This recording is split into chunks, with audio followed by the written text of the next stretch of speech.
But I think a lot of times you read the story of Abraham, and it's hard for us to not think about ourselves. You want to put yourself in the place of Abram. You want to think, man, what if God came to me and said all those things? What would I do? You maybe even think like, man, what promises has God made to me?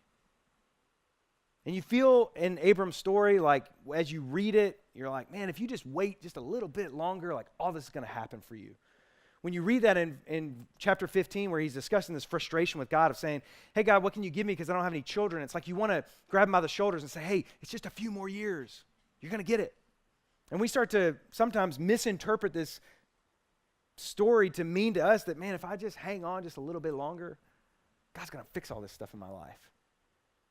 And maybe we're not looking for promises of being a great nation or having a great name, but we think, man, there are some things that I want God to fix in my life, and maybe if I just hang on just a little bit longer, he's going to fix it.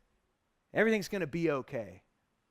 And we start to think, man, what are the promises that God has given me? And what we don't realize is that our great promise from God is not that he's going to make us a great nation or he's going to give us a great name, but our great promise from God is that the sacrifice of Jesus really counts for our forgiveness.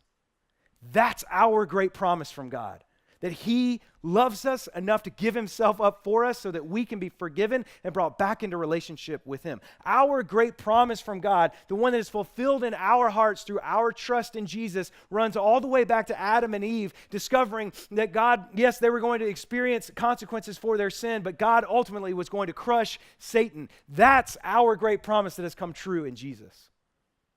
It's not that God's going to fix everything in our life or everything's going to go smoothly, and if we just hang on just a little bit longer, we're going to get what we want.